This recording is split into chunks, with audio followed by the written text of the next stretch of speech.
Assalamualaikum warahmatullahi wabarakatuh. Berjumpa kembali bersama Mimin di Pawon Misteri Official. Semoga kita semua selalu mendapat lindungan Allah Subhanahu wa Ta'ala ya. Diberikan nikmat sehat walafiat serta dimudahkan segala urusannya. Amin ya robbal alamin. Kali ini Mimin akan melanjutkan cerita yang sebelumnya. Seperti apa ceritanya? Mari kita mulai.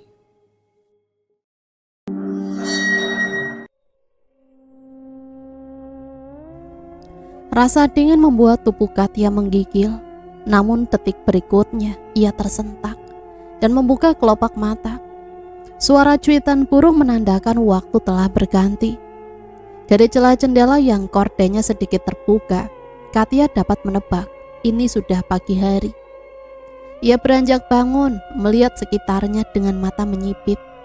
Dia tertidur di lantai, tepat di depan pintu kamar. Tangan gadis itu mengelus lengannya. Semalaman tidur di lantai membuat badannya sedikit menggigil. Katia beranjak, tertatih bangkit dan melangkah ke ranjang.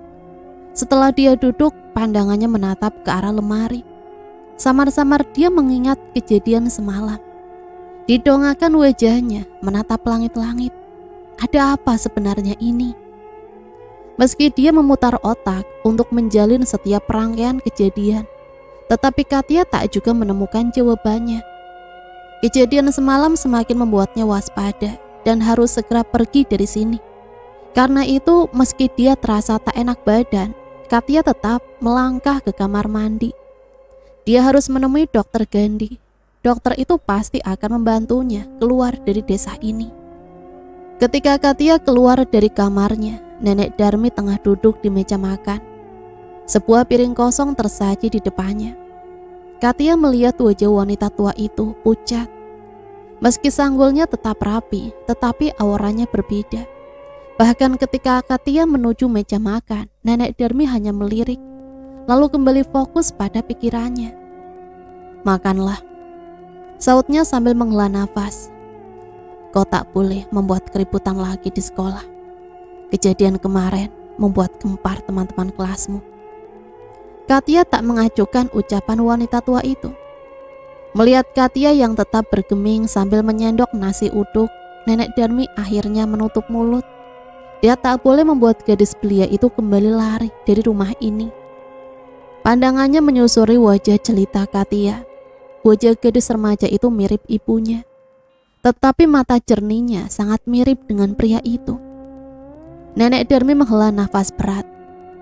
Ingatan 17 tahun yang lalu mulai kembali bermunculan. Nenek Darmi memejamkan mata, ia kembali menghela nafas. Ketika kelopak matanya kembali membuka, Katia telah beranjak berdiri, meminum segelas air, tanpa berucap apapun langsung meninggalkan sang nenek. "Katia, ingat, kau tak boleh pulang sendirian. Jika Parto belum menjemputmu, jangan pergi kemana-mana." Katia tak menghiraukan ucapan Nenek Darmi. Ia terus melangkah keluar rumah. Di halaman, kusir kereta kuda yang bernama Parto sedang mengelus-elus surai hewan itu. Melihat kedatangan Katia, ia menganggukkan kepala, berniat menyapa. Tetapi Katia sama sekali mengabaikannya. Gadis itu langsung memanjat, lalu duduk di bangku empuk kereta kuda. Parto segera memanjat kereta kuda dan duduk di bagian depan. Ia langsung mengarahkan kuda ke arah jalanan desa. Dalam perjalanan ke sekolah, Katia tak bersuara sedikit pun. Bola matanya mengawasi jalanan desa yang ramai dengan hilir mudik delman-delman penuh muatan sayur mayur. Di sisi-sisi jalan, para petani tengah turun ke kebun. Pemandangan di sini indah dengan hijaunya perkebunan, ditunjang dengan matahari pagi yang masih terlihat malu-malu menampakkan diri. Udara pagi masih sangat segar, tetapi Katia yang memang merasa tubuhnya tak sehat mulai menggigil kedinginan. Sorot mata gadis itu meredup seakan ingin dipejamkan, namun Katia tak ingin melepaskan kesempatan hari ini. Jarak ke sekolahan masih menyusuri satu belokan jalan lagi. Mendesah berat, akhirnya Katia tertidur. Katia, bangun." Bau Katia diguncang beberapa kali. Dia mengerjap, dahi berkerut ketika kedua netranya menyipit. Bibir gadis itu terbuka melepas kuap. Namun seketika matanya terbuka lebar ketika melihat sosok gadis cantik berkepang dua di depannya. "Kak, kamu..." Katia beringsut menjauh. Nampak gadis di depannya itu akan mengulurkan tangan, tetapi terhenti melihat Katia memandangnya ketakutan. "Kau takut padaku?" Ada nada sedih dalam suaranya. Sri tersenyum lemah. Dia memandang Katia, memastikan gadis itu baik-baik saja. "Syukurlah kau tak terpengaruh apapun," sautnya penuh teka-teki. Katia memandang aneh gadis berkepang dua itu dengan campuran rasa penasaran dan takut. Namun melihat Sri tak bergerak mendekatinya, Katia merasa sedikit tenang. Pandangan Katia beralih melihat sekitar. "Ini kenapa aku berada di hutan? Bukankah tadi aku bersama Parto menuju sekolah?" "Kau berada di duniaku, Katia." Katia kembali menatap Sri. Sri mengulum senyum, langsung pipit terbentuk di pipi pucatnya. Katia memandang gadis itu. Gaun selutut berwarna putih dan berenda di bagian rok yang dikenakan Sri entah mengapa terlihat familiar. "Katia, aku tak punya waktu banyak. Membawamu ke sini juga menghabiskan energiku. Akan sulit untukku memulihkannya." Sri terkekeh sambil menekan dadanya. "Katia, aku tahu kau pasti mempunyai banyak pertanyaan, tapi aku pun tak bisa menjawabnya." Sri merogoh saku gaunnya. Dia mengeluarkan sebuah cincin permata hijau. Diulurkan tangannya, menyerahkan cincin itu pada Katia. "Bawa ini," sautnya pelan. Bahkan Katia hampir tak mendengar ucapannya. "Waktuku tak banyak, cepat ambil ini, Katia." Sri seakan tengah menjerit, tetapi Katia masih terpaku diam. Dia memandang Sri dan cincin itu bergantian. "Katia!" Dek. Tiba-tiba saja perasaan Katia tak enak. Dia membalikkan tubuh. Entah ada apa, tetapi di kegelapan hutan tak jauh dari tempatnya, Katia merasakan suatu bahaya. Tangan Sri mencoba menggapai Katia, namun tiba-tiba dia merasa lemah. Sri terlihat terengah-engah. "Mereka datang," bisiknya lirih. Katia kembali berbalik menatap Sri yang melemah. Sorot gadis berkepang dua itu mulai meredup, menambah pucat wajahnya. "Ambil ini, Katia. Kekuatanku tak banyak. Kau harus keluar dari tempat ini."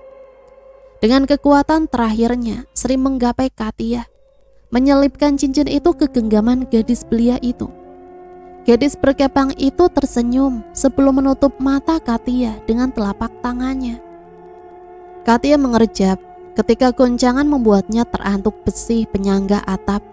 Ia segera membuka mata, mengerjap-ngerjap lalu memandang Parto yang masih sibuk mengatur jalannya kuda. Mimpi, lirihnya. Namun sesuatu yang mengganjal di genggaman tangan membuat Katia mengernyit. Ia memandang Parto, memastikan pria itu tak menoleh ke arahnya. Perlahan telapak tangan Katia dibuka. Katia membelalak melihat cincin permata hijau itu benar-benar berada di genggamannya. Sekali lagi ia mengawasi Parto. Bukan tidak mungkin jika pria itu mungkin melihatnya membuka telapak tangan. Namun Parto masih tetap diam dan melakukan pekerjaannya. Katia menghela nafas lega.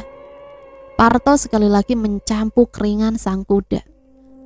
Kepalanya yang menatap ke depan sedikit menoleh, beralih mengerling pada gadis yang tengah mendekapkan kepalan kedua tangannya di dada. Ia menunduk, sorot matanya tak terbaca, tetapi ada kilatan gelap pada bola matanya. Gandhi menatap rumah besar becat putih yang sudah kusam dan mengelupas di beberapa bagian. Sorot mata di balik kacamata itu memancarkan keteguhan. Kedua tangannya diselipkan pada kantong celana. Gerbang rumah besar itu terkunci rapat, namun Gandhi pun tak berniat untuk masuk ke sana. Ia membalikkan tubuh, berniat pergi, akan tetapi langkahnya terpaku ketika angin dingin menerpanya. Wangi aroma kenanga menusuk hidung hingga Gandhi langsung berbalik Tak ada apa-apa di sana. Dia memandangi rumah itu sekali lagi. Bola matanya bergerak ke sana kemari. Dia berputar melihat sekelilingnya. Entah mengapa dia merasa Sri ada di dekatnya. Meski sudah bertahun-tahun yang lalu, Gandhi masih mengenali aroma itu. Gandhi masih berusaha menatap ke segala penjuru saat Nenek Darmi membuka pintu rumahnya. Netra wanita tua itu terkejut melihat sosok pria berkemeja maron yang tengah mengamati rumah. Dengan langkah penuh perhitungan, dia mendekati Gandhi. Gandhi melirik wanita tua yang datang ke arahnya. Nenek Darmi berdiri di sisi lain, terhalang oleh gerbang besi tua. Mereka saling menatap dengan pandangan sengit. "Berani kau menginjak kakimu ke sini," desis Nenek Darmi. Gandhi mendengus. "Apa yang salah?" "Aku sudah melarangmu untuk jangan mengganggu cucuku." Nenek Darmi menatap tajam. Kebencian di matanya sangat kentara. Gandhi tersenyum, tetapi matanya menyorot tajam. "Anda memaksa seorang gadis tinggal di rumahmu. Dia cucuku." "Cucu? Anda memenjarakannya." Suara Gandhi berubah keras, senyumannya hilang. Dia berbalik lalu memijit keningnya, mencoba menormalkan nafas. "Dia cucuku. Apa yang akan kulakukan padanya, itu bukan urusanmu." Suara Nenek Darmi bergetar. Gandhi terkekeh, matanya berkaca-kaca. Kejadian yang sama, kata-kata yang sama. Dia mendecak kemudian kembali berbalik. "Dia bukan gadis bodoh," ujar Gandhi dengan suara pelan, tetapi masih terkesan tajam. "Tidak tahukah Anda bahwa semua yang terjadi di masa lalu telah berimbas, menyakiti semua orang, dan Anda?" Gandhi menggelengkan kepalanya. Ia kembali mendesah. Rasanya tak perlu berkata-kata pada hati hitam Nenek Darmi. Gandhi membalikkan tubuhnya, melangkah sekali, kemudian terdiam. Dihilanya nafas sampai pikiran pria itu kembali tenang. "Adapun tentang gadis yang berada di rumah Anda, aku yakin dia akan tahu tentang misteri besar yang telah Anda sembunyikan." Nenek Darmi berniat membalas ucapan Gandhi, tetapi ia mengurungkannya. Ketika suara langkah kuda yang menyeret gerbang kereta megah terdengar jelas. Gandhi menengok ke kiri, melihat kereta kuda yang dikendarai seorang pria berwajah pucat. Kereta tersebut tertutupi tirai berwarna merah. Aroma wangi yang memabukkan membuat Gandhi langsung menutup hidungnya. Ketika gerbang kereta tersebut tiba di depan rumah Nenek Darmi, Gandhi meremas dada sebelah kiri. Jantungnya tiba-tiba sakit, seakan ada yang meremas dari dalam. Peluh dingin keluar tiba-tiba. Rasa sakit itu semakin memuncak ketika lengkingan musik yang entah berasal dari mana terasa menusuk telinganya. Gandhi berteriak, tangannya menutup kedua telinga disertai jeritan kuat. Setelah itu ia terhuyung, tubuhnya ambruk ke tanah di hadapan sosok Nyai Gantiri. Di jalan desa, gadis berkepang dua bergaun putih dengan membawa sekeranjang sayuran. Beberapa kali berpapasan dengan penduduk desa. Ia menyapanya dengan riang. Langkah gadis jelita itu menuju ke sebuah rumah besar yang terletak tak jauh dari perkebunan. Orang-orang desa menyebutnya Villa Putih karena semua cat dindingnya putih. Rumah itu megah, lebih megah dari rumah Bu Darmi. Begitu batin Sri berkomentar. Setiap kali ia datang ke sini, Sri selalu mengagumi kemegahan rumah tersebut. "Sri," panggil seseorang dari lantai atas. Sri mendongak lalu melambaikan tangannya pada pria remaja di balkon lantai 2. Sri berdiri di depan pagar rumah itu, menunggu si empunya rumah bertandang ke hadapannya. Ia beberapa kali merapikan rambut kepangnya, kemudian mengecek sayuran yang berada di keranjang. Pintu rumah terbuka. Sosok pria remaja yang tadi memanggil namanya keluar. "Sri, kenapa baru datang?" Gandhi membuka pintu gerbang, menarik salah satunya, lalu mempersilahkan Sri masuk. "Aku harus ke rumah Bu Darmi dulu membersihkan rumah besarnya. Baru setelah itu aku ke kebun. Ini sayuran pesanan Nyonya Wiji. Ibumu ada kan?" Tanya Sri dengan raut berbinar. "Ada, ayo masuk."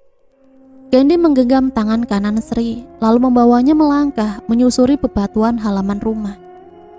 Tiba di depan pintu, suara pintu dibuka dari dalam, menghentikan langkah mereka. Sri segera melepaskan genggaman Gandhi, lalu menundukkan kepalanya. Gandhi melangkah dan berdiri lebih dekat di hadapan seorang pria. Juragan Wiji, pemilik hampir seluruh perkebunan di desa ini. Ayah akan pergi. Ayah akan pergi ke rumah Juragan Tomo di desa sebelah, jawab Juragan Wiji sambil mengamati Sri, lalu melirik Gandhi yang juga sama seperti dirinya menatap Sri. Juragan Wiji mengamati Sri. Dia anaknya Mbok Asih yang kerja di kebun kita ya. Dia kesini membawa sayuran pesanan ibu. Ada apa ini? Nama ibu dipanggil-panggil.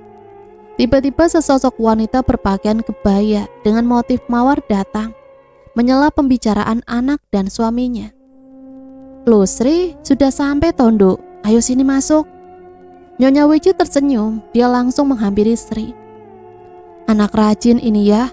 Dia sekolah, dia selalu menyaingi Gandhi peringkatnya. Puji Nyonya Wiji. Gandhi tergagah sambil menggaruk kepalanya, sementara Sri tersipu. Namun Juragan Wiji hanya menganggukkan kepala.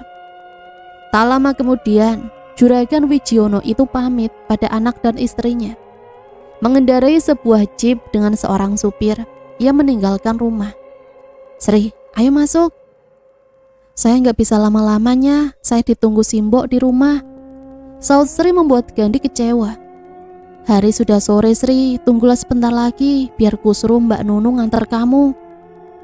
Gandhi yang antar bu. Hus, nggak boleh, kamu harus belajar, bentar lagi ujian kan. Tapi bu, nggak apa-apanya, saya pulang sekarang saja. Sri tersenyum kemudian mencium punggung tangan Nyonya Wiji.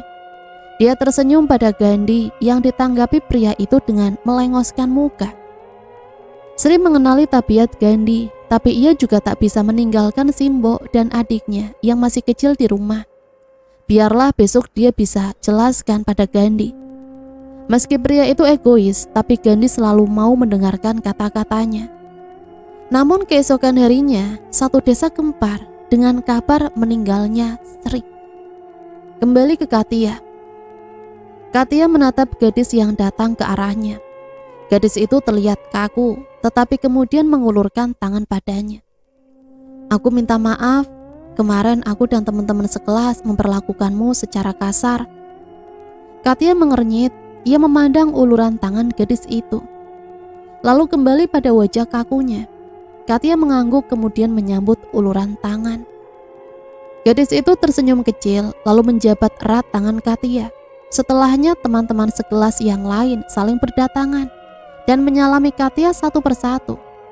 Tak sadar senyum Katia melebar, menerima senang hati salam perkenalan mereka. Kelas ini berjumlah 30 siswa dan siswi dan hampir semuanya menyalami Katia. Tanpa curiga apapun ia menyalami salah satu murid perempuan yang berdiri paling akhir. Senyum Katia berubah kaku ketika menatap tangannya dijabat tangan pucat yang sangat dingin. Katia mendongak, netranya bertatapan dengan sepasang mata hitam kelam dengan wajah pucat berhias tanah kecoklatan. Bola mata Katia membelalak, nafasnya tercekat dengan irama jantung mulai berdetak tak beraturan. Jabatan tangan itu semakin erat, mengantar Katia menggigil.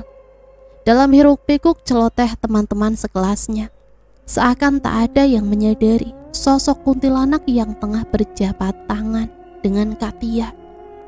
Katia ingin menjerit, tetapi bibirnya terasa kaku untuk membuka. Kuntilanak di depannya menyeringai, cairan hitam keluar dari mulutnya, berleleran menuju dagu hingga menetes ke lantai. Doro. Katia sangat yakin kuntilanak itu memanggilnya Doro. Ia menggelengkan kepala dengan air mata ketakutan menggenang di pelupuk matanya. Namun ia tak bisa menjerit sama sekali. Bahkan ketika mulutnya bisa terbuka, tak ada suara yang keluar dari bibirnya. Katia, seseorang menepuk bahunya. Itu adalah Gendis, gadis yang duduk di bangku depan. Kau kenapa? Tanyanya heran melihat wajah Katia yang pucat pasih dengan keringat dingin. Katia mengerjapkan matanya beberapa kali lalu menggeleng pelan. Aku nggak apa-apa.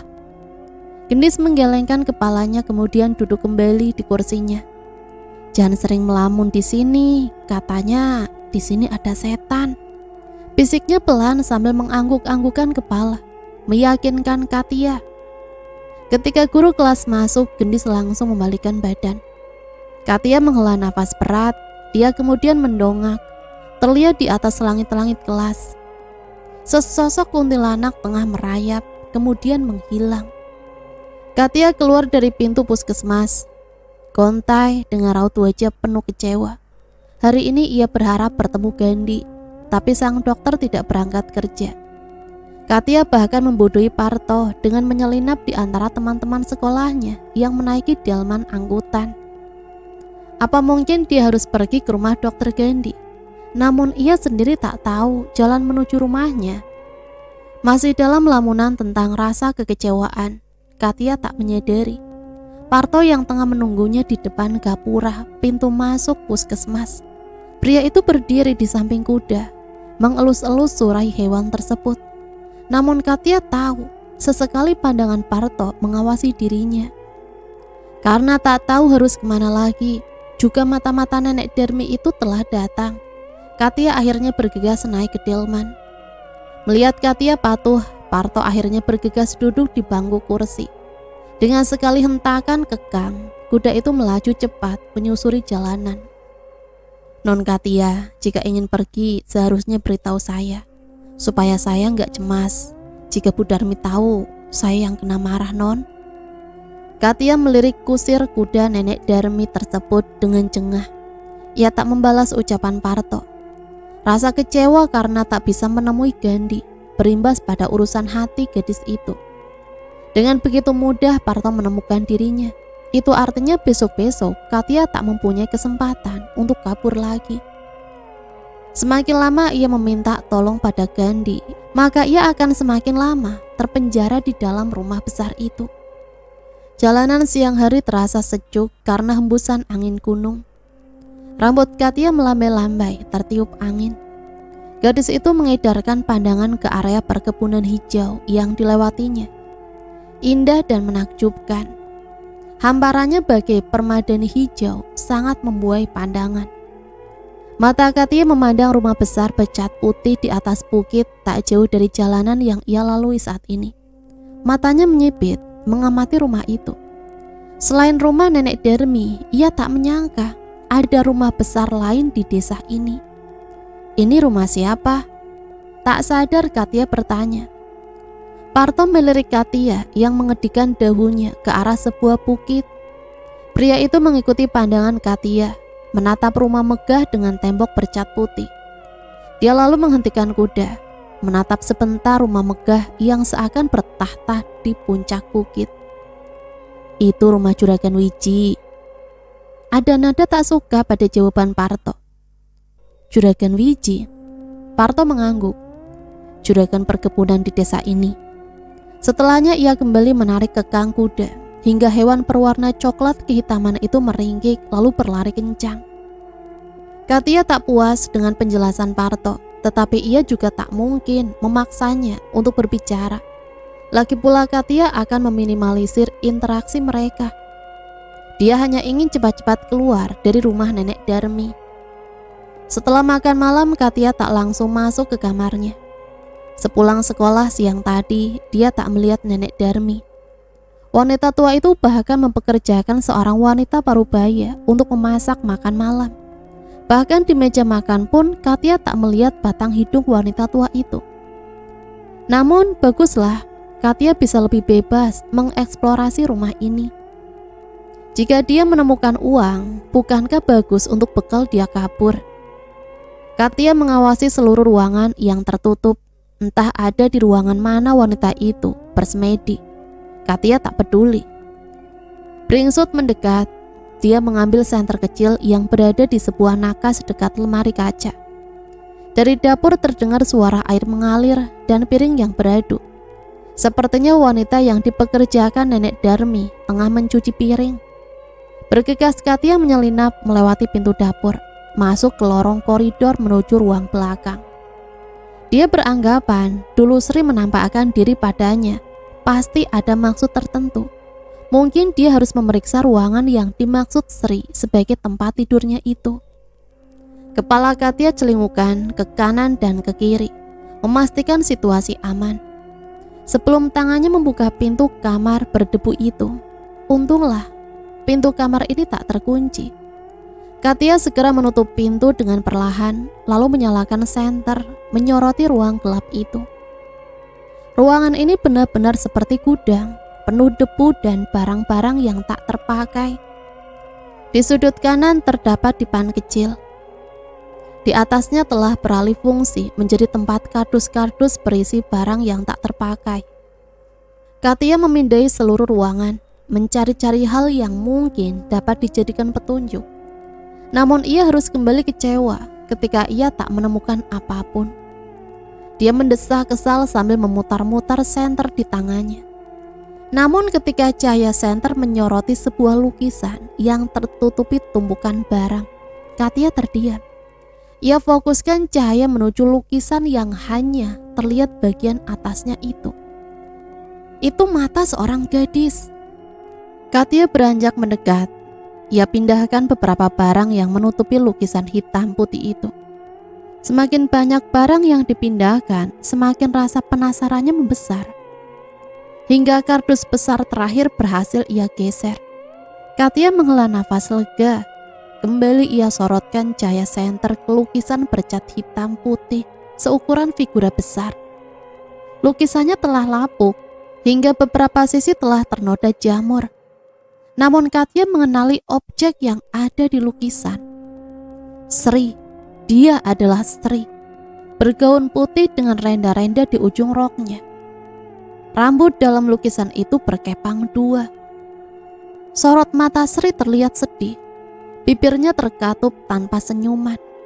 Katia begitu fokus pada wajah Sri. Dia baru menyadari ada sosok lain dalam lukisan itu. Seorang pria berkumis yang tengah duduk di kursi dan Sri berdiri di sisinya. Tiba-tiba dada Katia terasa sesak. Gumpalan tangis seakan melesat di tenggorokan. Jantungnya berdebar dengan rasa yang tak ia mengerti. Menatap raut wajah Sri, mata Katia semakin memanas karena gumpalan air mata. Hatinya terasa perih hingga membuat air mata tak kuasa lagi bergulir. Katia bersimpuh lalu meraung dengan tangis pilu. Tangis yang ia tak mengerti apa sebabnya. Kenapa? Ia bertanya pada diri sendiri. Kenapa ia menangis seperti ini? Katia menggelengkan kepala. Ia sama sekali tak mengerti. Katia mendengar bunyi aneh dari sudut lain ruangan ini.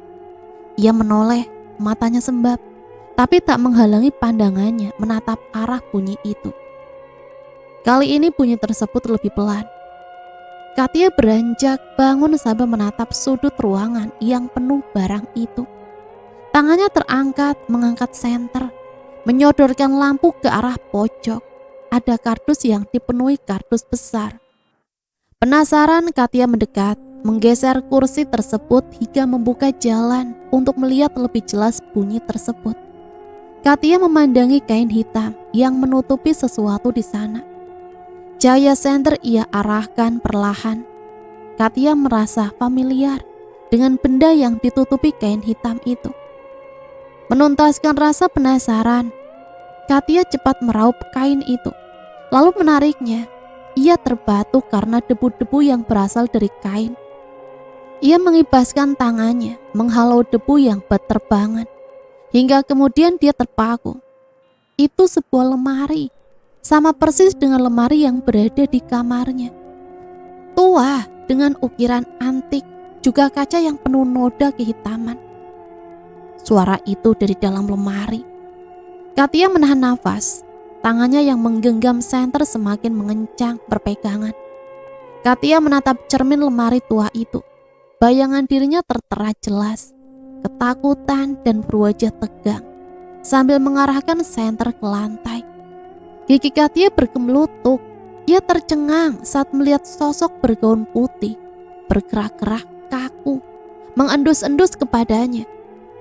Kemudian semakin bertambah dengan bayangan-bayangan kuntilanak berjejer banyak di belakang tubuh Katia.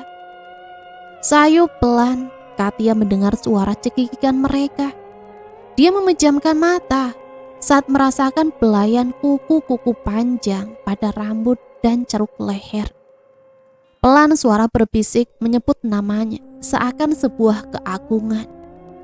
Ndoro Katia, Ndoro Kulo. Kepala Katia seakan dihantam sesuatu yang amat menyakitkan. Ia tak sadar bahwa tangan-tangan hitam merayap ke arah lehernya. Kepala gadis itu berdenyut kuat. Dia mengerang. Senter di tangannya terlepas dan jatuh ke tanah. Namun sayup bisikan kata-kata kuntilanak itu terus berputar di otaknya. Katia menjerit, rasa sakit seakan membuat tubuhnya diinjak-injak. Ia merasakan akan meledak. Katia membuka mata dengan berurai air mata. Di pantulan cermin lemari tua, tubuhnya dikerumuni kuntilanak-kuntilanak. Gigi Katia bergemelutuk hebat. Tangan Katia mencengkram salah satu tangan kuntilanak, melotot menatap mata merah penuh durja itu. Dengan bibir gemetar ia berkata, "Anggarjar rekso geni, saking doro jejak pitu." Katia menarik nafas. "Kawulo mati, kawulo geni, mrikio nyembah kulo." Gelegar terdengar, sebuah lemari tua itu terbuka lebar. Lorong gelap berputar-putar, angin mendesau menerpa Katia. Dari lorong gelap itu sebuah cahaya merah bagaikan bara keluar, meliuk lalu menyerang kuntilanak-kuntilanak di belakang Katia. Hanya sesaat sebelum lemari itu menutup kembali. Namun kali ini Katia merasakan sesuatu yang berbeda. Dia berbalik, kuntilanak yang mencoba menyerangnya tertunduk, meringkuk ketakutan lalu menyembah dengan tubuh menekuk kaku. Suara kentongan bersaut-sautan menyisiri segala penjuru desa. Para warga desa meneriakkan nama Sri dengan lantang. Bahkan beberapa kelompok memasuki hutan untuk mencari jejak gadis itu. Namun hasilnya tetap nihil. Ini sudah hari ketiga sejak gadis itu menghilang. Jejaknya semakin raib begitu saja. Beberapa dukun yang dianggap mampu menemukan orang hilang menggelengkan kepala. Menurut mereka, Sri mungkin telah dibawa ke alam gaib. Hari berganti hari, keberadaan Sri tak pernah ditemukan. Namanya seakan sebuah hal keramat untuk disebutkan.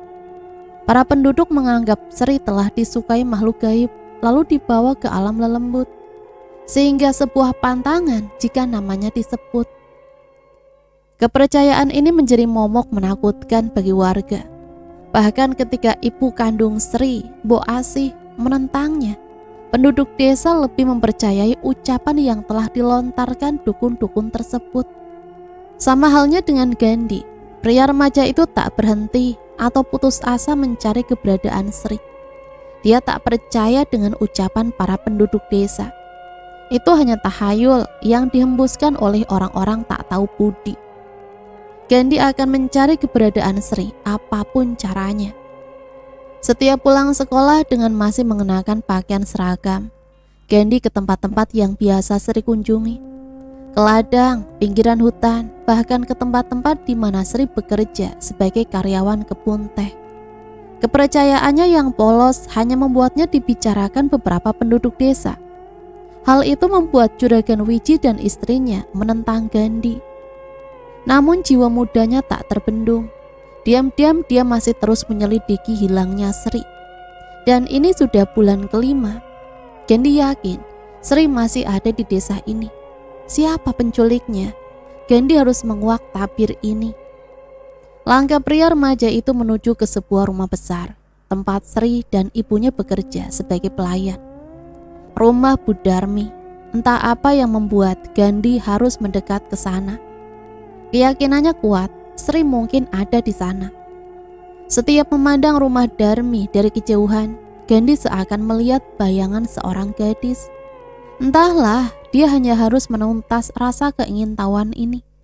Hanya di sanalah dia belum menelusuri jejak Sri.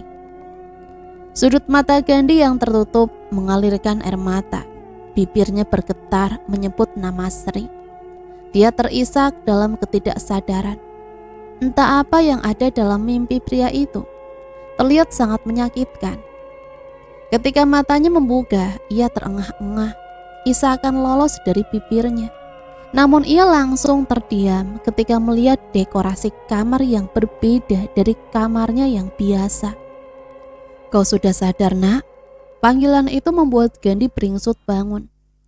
Wanita berwajah teduh di sampingnya tersenyum lembut, lalu menyodorkan segelas air. Namun Gandhi tak mengambilnya. Pria itu membuka selimut, memijat kepala, dan tanpa menatap wanita itu, ia beranjak. "Gandhi, kau akan kemana? Tubuhmu masih lemah." Sergah ibunya ketika melihat Gandhi berdiri. "Aku akan kembali ke rumah." "Ini rumahmu, Nak." Gandhi tak menjawab. Dia meraih sepatunya, kemudian bergegas memakai asal-asalan. Meski mendengar isakan wanita yang telah melahirkannya itu, Gandhi tetap bergeming. "Kau akan meninggalkan ibu lagi, Nak." "Aku tak meninggalkan ibu, tapi aku tak ingin hidup bersama ayah." "Gandhi." "Biarkan dia pergi." Suara berat muncul dari pintu kamar, memandang Gandhi yang tengah sibuk memasang tali sepatu.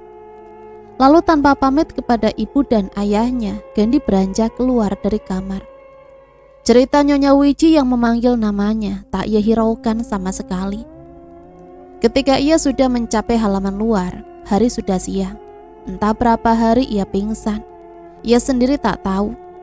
Dalam keadaan tubuh yang masih lemah, Gandhi berjalan tertatih menuju gerbang.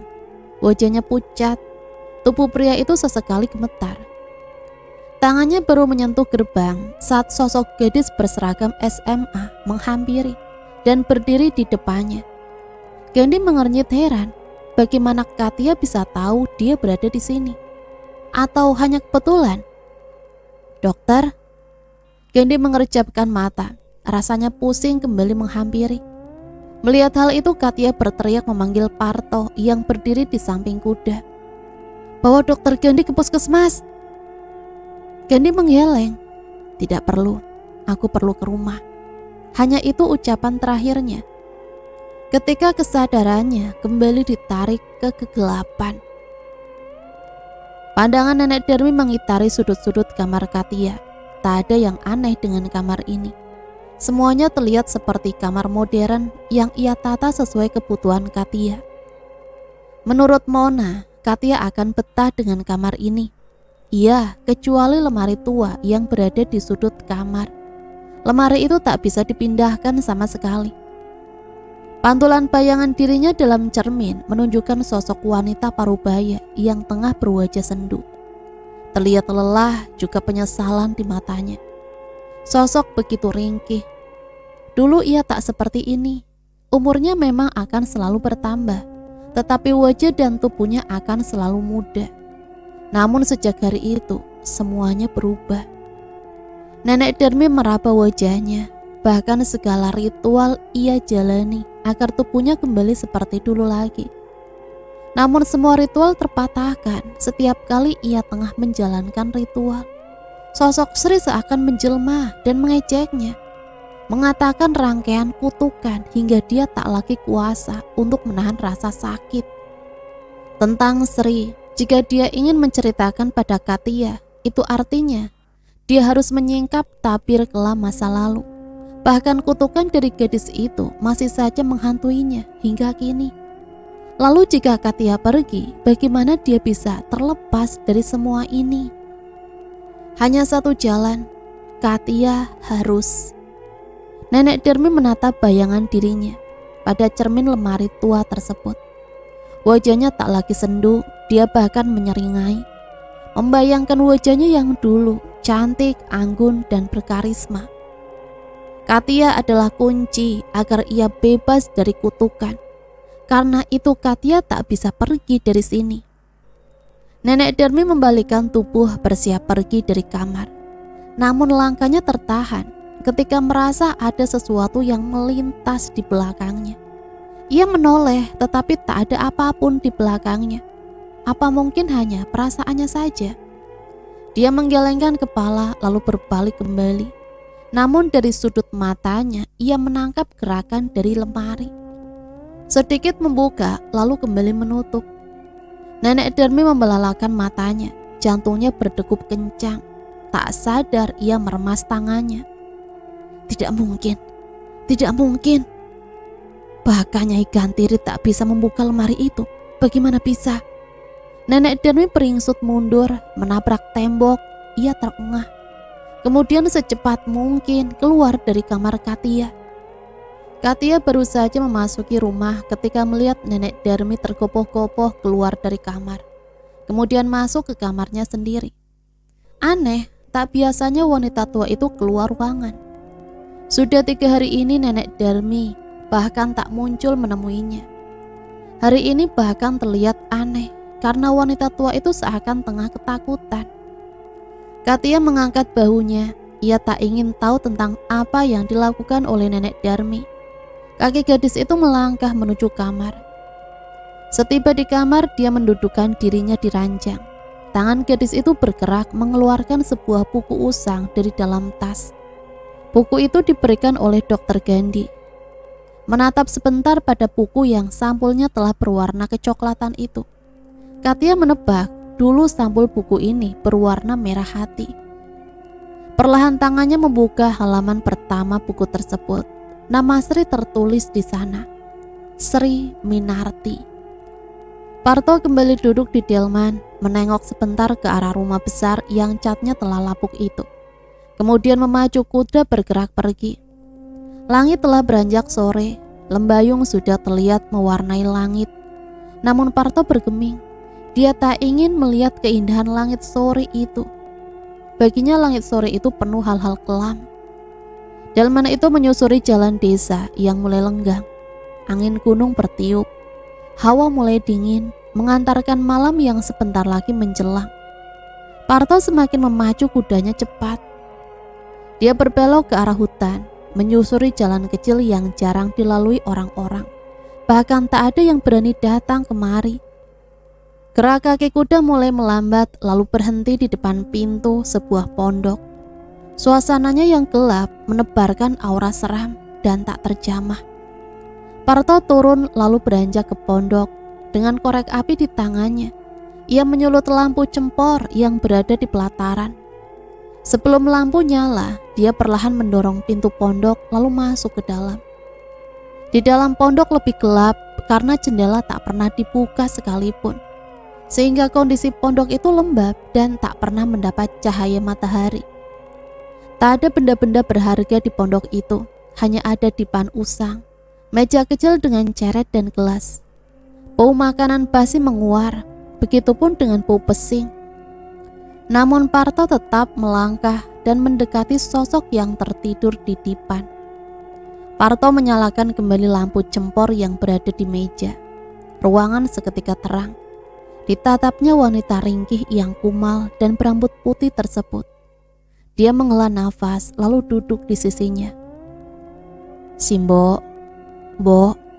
Parto mencoba membangunkan ibunya, namun tubuh itu tetap bergeming. Bo, Parto bawa makanan, Simbo makan ya.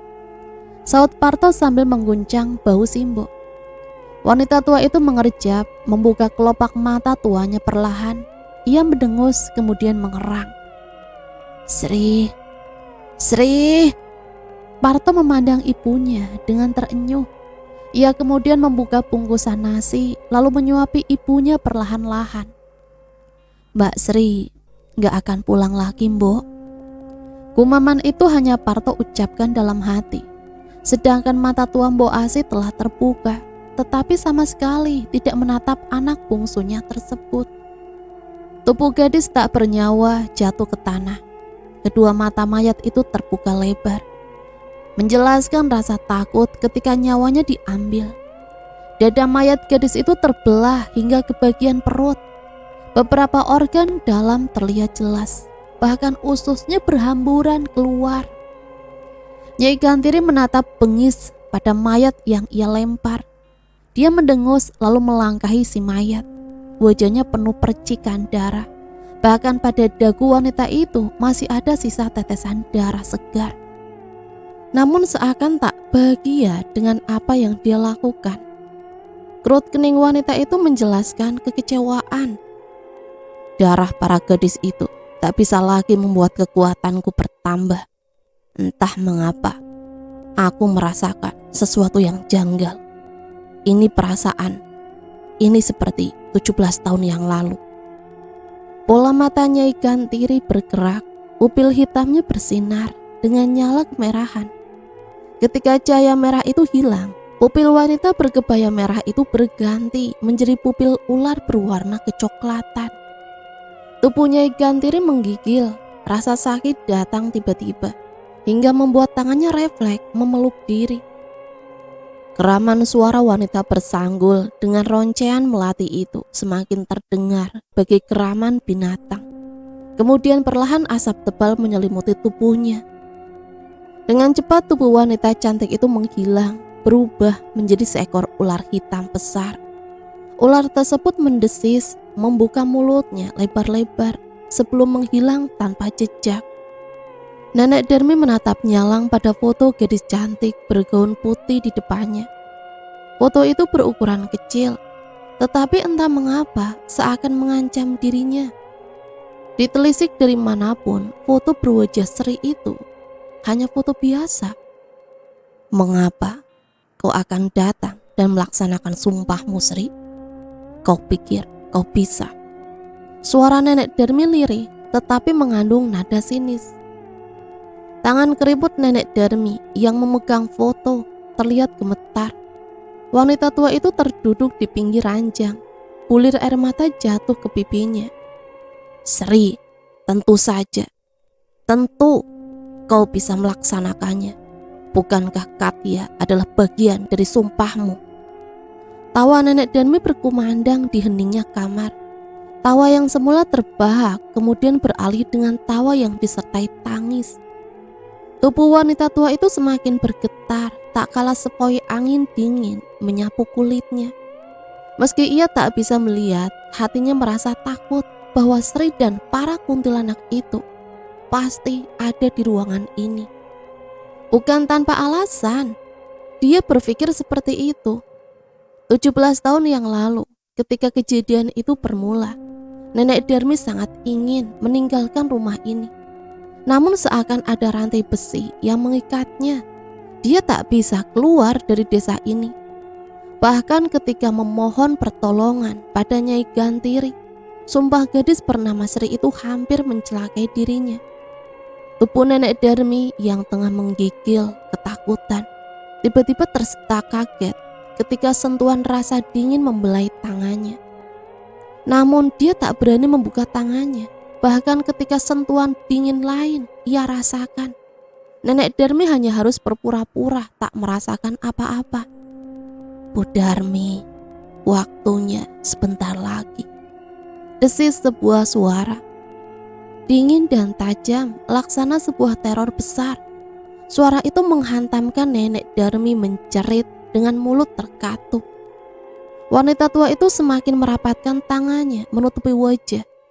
Tetapi jari jemari tiba-tiba bergerak sendiri, membuka satu persatu, hingga tampilan makhluk mengerikan di depannya terlihat begitu jelas. Dia akan menjerit keras sampai sebuah tangan hitam berkuku panjang terulur membekap mulutnya. Nafas Nenek Darmi memburu, tersenggal, cepat hingga membuat sesak di dada. Dia mencoba menggerakkan tangan, merapal mantra yang diajarkan Nyai Gantiri. Namun semua sia-sia ketika sekelebat sosok gadis bergaun putih dengan kepang dua melintas di depan mata. Sosok yang ia takuti tersenyum manis, namun mengandung ancaman menakutkan yang sanggup membuat tubuh tuanya tak kuat menahan hantaman rasa takut. Nenek Darmi tergulai lalu jatuh ke lantai. Katya menutup buku harian milik Sri Minarti. Keningnya berkerut, dia tak mendapatkan informasi apa-apa di buku harian itu. Setiap lembar hanya berisi keseharian gadis bernama Sri Minarti. Tulisan anak remaja yang Katia tebak sudah jatuh cinta. Apakah gadis bernama Sri itu cinta pertama Dr. Gandhi? Katia meletakkan buku harian itu di meja belajar, tak lagi berniat untuk mengotak-ngatik buku tersebut. Dia mengambil handuk kemudian beranjak ke kamar mandi. Sebelum dia memasuki kamar mandi, pandangannya menumbuk pada cermin di lemari tua itu. Disadari atau tidak, Katia tak lagi takut dengan lemari dan penghuninya. Ya, dia sangat yakin lemari itu berpenghuni. Tetapi apa kaitannya dengan Sri?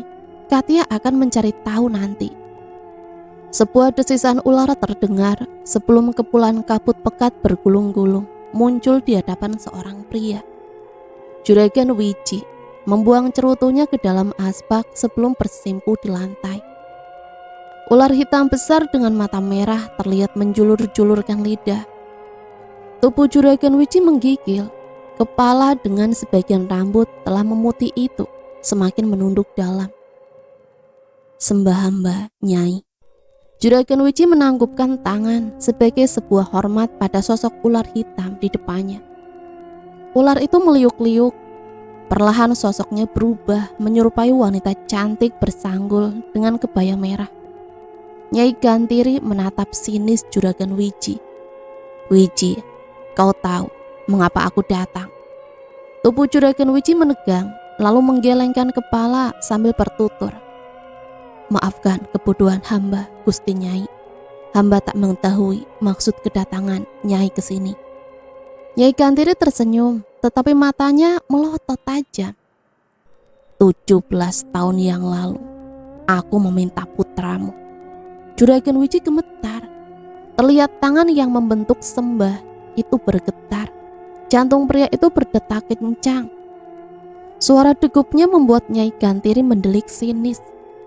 Dulu kau menggantikan nyawa putramu dengan bayi yang dikandung wanita lain. Namun ucapan penumbalan itu gagal. Pada akhirnya kau memberikan tumbal gadis perawan padaku. Benar Nyai. Hamba akan mencarikan gadis perawan lagi untukmu. Tidak perlu. Darah mereka tak lagi bisa membuatku kuat. Purnama berikutnya aku akan mengambil anakmu. Gigilan Juragan Wiji semakin kuat. Dia bahkan berani mendongak dan menatap mata kelam Nyai Gantiri. Meski kemudian pria tua itu kembali menunduk karena takut tak kuat akan serangan aura Nyai Gantiri. Aku tak lagi menerima alasanmu, Wiji. Nyai, hamba.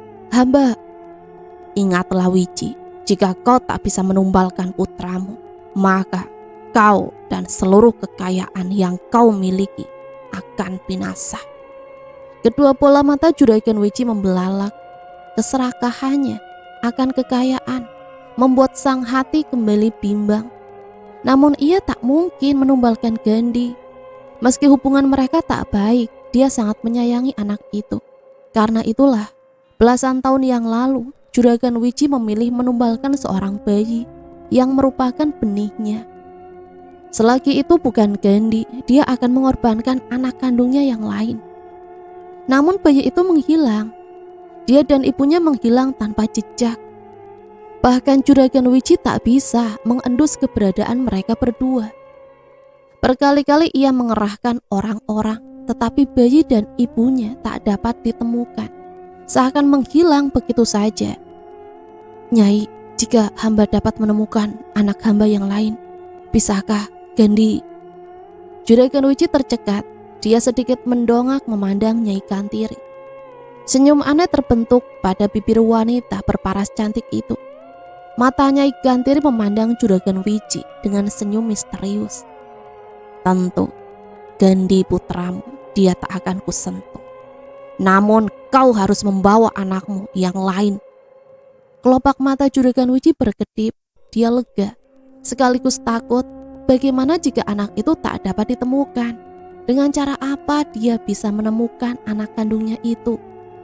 Kau berpikir bagaimana menemukan anak itu? Nyai Gantiri seakan membaca apa yang dipikirkan Juragan Wiji. Juragan Wiji menganggukkan kepalanya dengan bingung. Sorot mata pria tua itu mengandung berbagai kecemasan. Nyai Gantiri tertawa terbahak-bahak. Dia sangat menyukai kebingungan manusia. Semakin bingung manusia, maka godaan setan akan semakin dalam merasuk di hati dan pikiran mereka. Wiji, anakmu, dia ada di desa ini. Juragan Wiji terkejut. Dia mendongak dan menatap Nyai Gantiri. Wanita berkebaya merah itu mengangkat tangannya, menunjuk ke arah barat. Darmi, dia ada di sana. Kening Juragan Wiji berkerut bingung. Darmi, dia menyembunyikan bayi itu. Ada kegeraman dalam suaranya. Nyai Gantiri terkekeh. Mata tua Juragan Wiji mulai berapi. Ada kesumat yang mulai tumbuh di hati pengikutnya itu. Anak Sri, dia dalam lindungan Darmi. Tapi bukankah Darmi pengikutmu, Nyai? Mata Nyai Gantiri nyalang dan menatap atap rumah besar yang terlihat dari jendela. Bibir Nyai Gantiri tersenyum sinis. Dia tak lagi takut padaku. Hatinya mulai gamang. Juga ada rahasia besar tentang menghilangnya Sri, istri keduamu itu. Juragan Wiji masih mencerna informasi ini. Namun dengan petunjuk ini, dia sudah merencanakan segala hal untuk mengambil anak kandungnya yang lain. Tangan pria yang merupakan ayah Gandhi itu mengepal. Dia harus melindungi Gandhi dari Nyai Gantiri. Bagaimanapun caranya, dia harus mendapatkan anak itu. Jika tidak, Gandhi akan mati. Gandhi menyusuri area perkebunan miliknya. Menurut Sri, ini adalah jalan pintas menuju rumah gadis itu yang jauh di pinggir perkebunan ini. Berkali-kali pria remaja berperawakan tinggi itu terantuk gundukan tanah. Tetapi ia tak mengeluh. Kata Sri, pria tak boleh mengeluh. Mengingat hal itu, sudut bibir Gandhi tertarik membentuk senyum. Sri, aku akan menemukanmu. Aku tak akan percaya jika mereka mengabarkan kau menghilang. Sebagai remaja berdarah panas, Gandhi tak akan putus asa mencari jejak Sri. Dia harus membuktikan bahwa Sri dapat ditemukan. Meski kedua orang tuanya melarang, tetapi Gandhi akan terus mencarinya. Gandhi terdiam, nafasnya tersenggal. Ia berjongkok, bertopang lutut sambil mengatur nafas.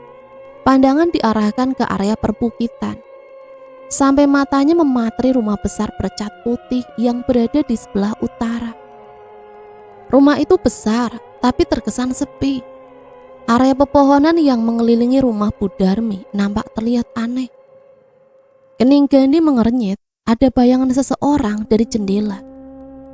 Rasa penasaran semakin membuncah. Pemuda itu langsung beranjak.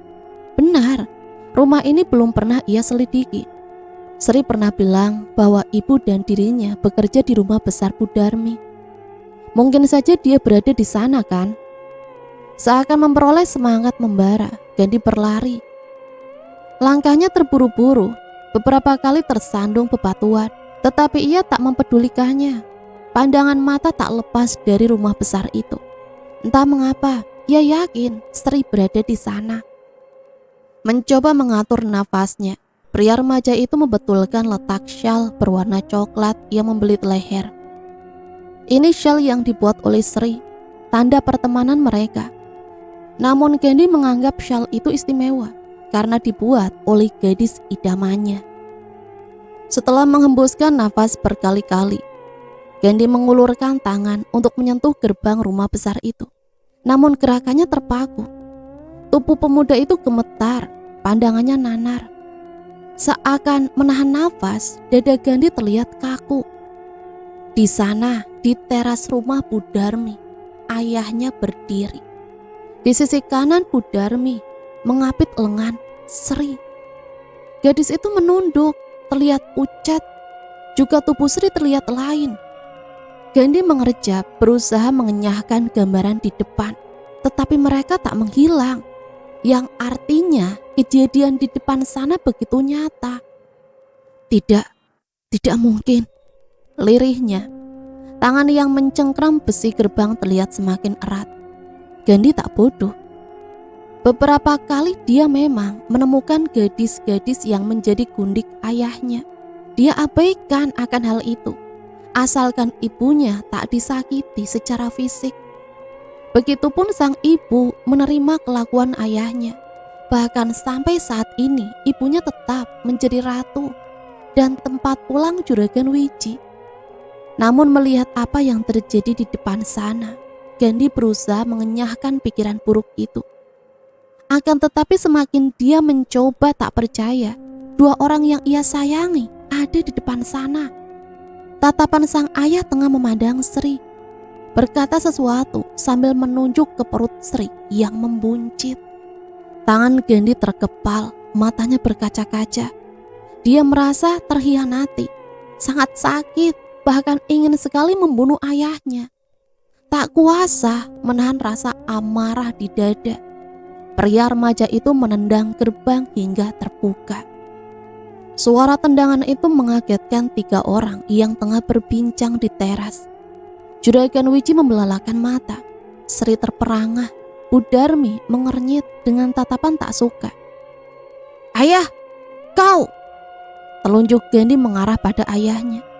Sorot mata pemuda itu sinis, penuh kebencian juga luka. Saat pandangannya melirik Sri yang berdiri dengan gemetar, sorot luka itu menular. Sri membuka bibirnya, mencoba menghentikan suara tangis yang ingin keluar. "Gandhi, kenapa kau di sini?" Nada suara ayahnya membentak. Gandhi tak pernah dibentak seperti itu sebelumnya. Pandangannya kembali ke arah ayahnya. "Aku benci ayah. Ayah kembali mengkhianati ibu." Dada Gandhi naik turun. Wajah pria itu memerah. Dalam cuaca yang dingin, dia kembali menatap Sri yang kini menangis. "Gadis busuk." Sri kembali membekap bibir menahan tangis. Dia sangat ingin melangkah ke arah Gandhi, tetapi itu tak mungkin. Dia tahu bagaimana sifat Gandhi. Pria itu tak mungkin bisa mendengarkan penjelasannya. Melihat kilau jijik di mata Gandhi saja sudah menjadi penanda bahwa Sri tak boleh mendekatinya. "Sarmin, Pedi, bawa anakku pulang," perintah Juragan Wiji pada 2 orang yang terkopoh datang. "Lepaskan!" teriak Gandhi murka. Dia mendorong tubuh 2 tukang pukul ayahnya dengan sengit. "Gandhi, jangan berulah, cepat pulang." Juragan Wiji beranjak lalu menarik kerah baju anaknya. Gandhi menatap tajam mata ayahnya yang dingin. Sekali sentakan tubuh pemuda itu terjerembab menabrak jeep berwarna hijau. "Bawa dia pulang, bilang pada nyonya akan menguncinya di kamar." Gandhi melototi ayahnya, namun Juragan Wiji tak acuh akan sorot mengancam itu. Bahkan sampai tubuh Gandhi diseret paksa oleh 2 orang kepercayaan ayahnya. Tatapan benci itu masih ia layangkan pada sosok Juragan Wiji. Sri menjerit, berusaha melepaskan diri dari cengkraman Budarmi. Dia berlari hendak mengejar Gandhi, namun Juragan Wiji menahan tubuh ringkihnya. Cekalan begitu kuat membuat Sri tak berdaya untuk lepas. Dia hanya menjerit memohon agar dilepaskan, tetapi dia tak bisa melawan lagi. Ketika sebuah tamparan membuat telinganya berdenging. Sri tertunduk dengan isakan kecil. Rasa asin darah di mulutnya membuat gadis itu memejamkan mata. Ia sangat ingin mati, tetapi bahkan mati pun ia tak mungkin diizinkan. "Kamu harus nurut, Sri. Nurut sajalah. Ingat, ibu dan adikmu akan mati jika kau berontak." Budarmi memapah Sri. Sri terdiam. Isakannya menghilang dengan sorot mata meredup. "Kunci dia di kamar belakang. Jangan biarkan keluar jika bukan aku yang perintahkan," titah Juragan Wiji. "Baik Juragan, saya akan melaksanakan perintah Juragan. Namun Juragan tentu tahu kesepakatan kita." Juragan Wiji mengibaskan tangan. "Kau tak perlu takut, Darmi. Tanah perkebunan yang di pinggir hutan sana akan menjadi milikmu." Bibir wanita cantik itu tersenyum lalu kembali memapah Sri dengan dendang bahagia. Sri yang mendengar percakapan mereka hanya terdiam. Lalu apa? Dia sungguh tak berharga di mata mereka berdua. Gandhi kembali membanting barang-barang di kamarnya. Teriakannya membuat Nyonya Wiji gemetar dengan tangis. Dia menggedor kamar anaknya, menyebut-nyebut nama sang anak. namun Gandhi tetap tak menggubrisnya. Nyonya Wiji berbalik menatap nanar pada sang suami yang ia tebak juga merasa cemas dengan kondisi Gandhi. Apa yang harus kita lakukan, Pak? Bapak lihat sekarang, Gandhi jadi seperti ini. Nyonya Wiji menangis. Dia sekali lagi menatap cemas pada kamar anaknya. Panggil Sri, Pak. Panggil dia. Barangkali dia bisa menghentikan ulah Gandhi. Juragan Wiji hanya terdiam, mendesah pelan lalu menatap pintu kamar Gandhi. Tanpa menjawab keinginan sang istri, dia berbalik pergi. Melihat itu, Nyonya Wiji kembali menangis. Sri mendongak menatap wajah Wiji. Wanita berkebaya biru dengan sanggul rapi itu memandangnya dingin. Kamu boleh bertemu Gandhi, tapi jangan merayunya. Bibir Sri gemetar. Apalagi ini? Bagaimana mungkin dia bisa menghadapi Gandhi jika kedua orang tuanya sendiri tak bisa meredahkan amarah pria itu? Sri mendongak ke arah Juragan Wiji yang duduk di sofa besar. Namun pria yang menikahinya 6 bulan lalu itu tak acuh dengan keadaan dirinya. Dia kembali menunduk. Bulir air mata kembali menggenang. Kami melakukan semua ini demi kebahagiaan Gandhi. Kau menyayangi dia kan? Jika kau menyayangi anakku, kau harus rela berkorban, Sri. Setelah kau melahirkan anak itu, kau kami bebaskan. Namun jangan pernah mendekati Gandhi. Lagi, titah Nyonya Wiji membuat hatinya sakit. Bau Sri gemetar, tapi ia harus mengangguk. Ia harus selalu mengangguk pada perintah mereka. Arum, bawa Sri menemui Gandhi. Baiknya. Pembantu rumah tangga keluarga Wiji yang bernama Arum mendekati Sri, lalu membantu gadis itu berdiri dari bersimpuh. Sri menurut ketika Arum memapahnya menuju kamar Gandhi. Tiba di kamar Gandhi, Sri mematung di depan pintu, mendesah pelan. Arum menyerahkan kunci di tangan Sri lalu berbalik pergi. Sri menatap kunci kamar yang ada di tangannya. Lalu sambil menguatkan hati, dia memutar mata kunci. Perlahan dia mendorong pintu tersebut hingga terbuka setengah. Kamar Gandhi porak-poranda, tak ada barang yang utuh di sana. Meja dan kursi belajar terbalik dan patah. Koleksi kaset-kaset yang Gandhi miliki bertebaran. Foto keluarga yang terpajang di dinding kini pecah di lantai. Bola mata Sri mencari keberadaan Gandhi. Pria itu terduduk di bawah sisi ranjang, menunduk dengan tangan berlumuran darah. Sri terkesiap, panik, dia melangkah masuk dan meraih tangan Gandhi. Gandhi, tanganmu. Gandhi yang sebelumnya memejamkan mata langsung membuka kelopak matanya. Dia menatap Sri yang terlihat begitu khawatir. Gadis itu berusaha menghentikan darah yang terus-menerus menetes dari telapak tangan. Dengan merobek bawah gaun putihnya, Sri membebat telapak tangan Gandhi. Jangan begini, Gan. Kau sudah berjanji untuk mengontrol emosimu. Gandhi tertawa. Tawa penuh luka yang membuat hati Sri bertambah sakit. Setelah puas tertawa, pria itu memandang Sri. Bagaimana, Sri? Bagaimana rasanya menjadi istri ayahku? Kau suka? Tentu. Pandangan Gandhi menunduk, menatap perut Sri yang telah membuncit. Seharusnya jika kau memang tipe perempuan yang mengagumkan kenikmatan seks, kau bilang padaku, barangkali aku lebih hebat dari ayahku. Sri terbelalak, serendah itu Gandhi memandang dirinya. Tatapan Sri terluka, tetapi Gandhi tak ingin terkecoh. Baginya, wanita-wanita ayahnya itu pelacur. Jadi dia tak akan merasa kasihan dengan Sri. Bagaimana, Sri?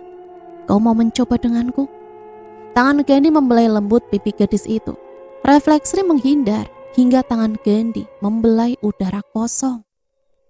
Gandhi mengepalkan tangannya lalu menatap Sri tajam. Aku bukan pelacur ayahmu. Kau. Ucapan Sri terbungkam saat Gandhi meraih lalu melumat bibirnya kasar. Gandhi menjepit rahang Sri, menjatuhkan semua emosinya dalam ciuman itu. Sri mencoba mendorong pemuda itu, tetapi Gandhi bagai kesetanan. Tangannya dicekal keras hingga Sri memekik. Rahang gadis itu terasa sakit.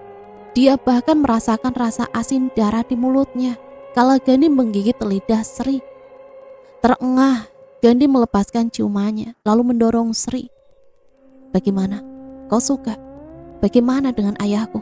Apa dia bisa seperti itu? Hati Sri sakit. Ini rasa yang paling menyakitkan dibanding dengan siksaan Juragan Wiji. Gandhi menatapnya tajam, jengah melihat tangis Sri. Aku tak seperti itu, Gandhi. Gandhi, nak, ya Allah Gusti, tanganmu berdarah. Nyonya Wiji masuk mendorong Sri ke samping lalu meraih tangan Gandhi.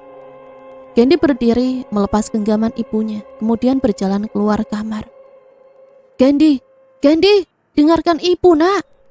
Nyonya Wiji mengejar langkah Gandhi. Gandhi terdiam lalu berbalik menatap ibunya. Apalagi, ibu ingin aku merestui pernikahan mereka? Nyonya Wiji menggelengkan kepala, langkahnya mendekati Gandhi, lalu memeluk pemuda itu. Kita harus menerima pernikahan mereka, nak. Ayahmu. Nyonya Wiji menggenggam kedua tangan Gandhi, tatapannya penuh makna, lalu menggelengkan kepala. Kami sayang padamu, nak. Karena itu, ibu mengizinkan ayahmu menikahi Sri. Jadi, ibu sudah tahu kalau ayah menikahi Sri? Gandhi nyalang menatap ibunya. Nyonya Wiji terisak sambil menggeleng. Ini tidak seperti dugaanmu, nak. Ini semua. Aku benci kalian. Aku benci Sri. Aku benci dia. Teriak Gandhi sambil melepas cekalan tangan ibunya. Gandhi mundur hingga menabrak vas. Suara vas pecah membuat Nyonya Wiji menjerit. Melihat raut wajah Gandhi yang penuh kebencian, kembali wanita itu terpaku. Gandhi, dengarkan ibu, nak. Jangan berbuat macam-macam. Ayahmu tidak akan suka. Kenapa? Katakan padaku, Bu. Kenapa ayah menikahi Sri? Ibu tahu bagaimana perasaanku padanya. Kedua mata Gandhi berkaca-kaca. Rasa sakit hati itu memuncak, tak kalah rasanya ketika kaki telanjangnya menginjak pecahan vas hingga mengalirkan darah. Aku benci dia, Bu. Aku benci kalian. Gandhi lunglai berbalik, matanya bersiborok dengan tatapan Sri yang penuh air mata. Hati Gandhi bergetar, tetapi dia tak akan terpedaya oleh tatapan itu. Kau menghilang, membuatku takut. Nyatanya, kau menjadi pelacur si tua bajingan itu, Sri. Kupikir kau perempuan yang berbeda, nyatanya. Pandangan Gandhi meremehkannya. Sri menggelengkan kepala, hatinya sakit melihat kebencian di mata pemuda yang ia cintai.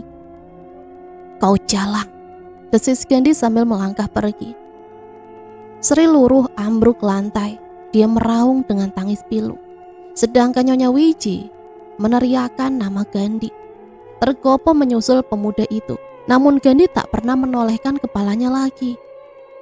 Sri hanya bisa menatap bahu pemuda impiannya dengan gelimang air mata, asa yang tak mungkin ia raih. Katia terbangun dengan nafas tersenggal, air mata telah membanjiri wajahnya. Gadis itu langsung memeluk tubuh. Entah mengapa hatinya terasa sangat sakit. Bahkan ketika dia mencoba menormalkan nafas, isakan tak mau pergi dari bibirnya. Kedua tangan Katia meraup wajah, mengusap air mata yang mengaliri pipi. Saat tangannya membuka, dia merasa ada bayangan wanita bergaun putih selutut pada cermin lemari.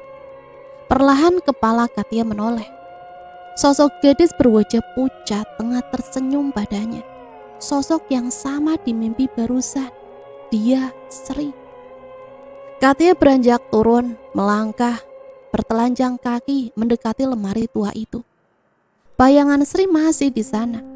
Wajah gadis itu pucat, tapi senyumnya merekah indah. Dia masih secantik dulu. Sebenarnya apa yang ingin kau sampaikan padaku? Katia bertanya lirih. Sorot mata Sri menghangat, namun hanya sekejap sebelum berganti dengan sorot tajam. Dia mendongak dan menatap ke arah belakang Katia. Dia ada di sini, Katia. Kau harus pergi. Hanya ucapan itu sebelum sosok Sri perlahan menghilang. Katia menempelkan telapak tangan pada cermin, mengusap-usap, berusaha supaya bayangan itu tak menghilang. Namun tetap saja bayangan itu menghilang tanpa jejak. Apa maksud perempuan itu? Katia berusaha meraih pegangan lemari, hendak membukanya. Sebelum telinga gadis belia itu mendengar suara kerincing kereta kuda. Gadis itu berbalik, punggungnya bersandar pada cermin. Mata Katia mengawasi ruangan dengan nyalang. Dia merasakan sesuatu yang aneh. Entah mengapa, malam ini dia merasa suatu ancaman. Ancaman yang akan mengantarkan sebuah nyawa. Nah teman-teman, ceritanya sampai di sini dulu ya. Nanti sambung lagi ke part yang selanjutnya. Siapakah sebenarnya Katia? Mimin pamit undur diri. Akhirul kalam, wassalamualaikum warahmatullahi wabarakatuh.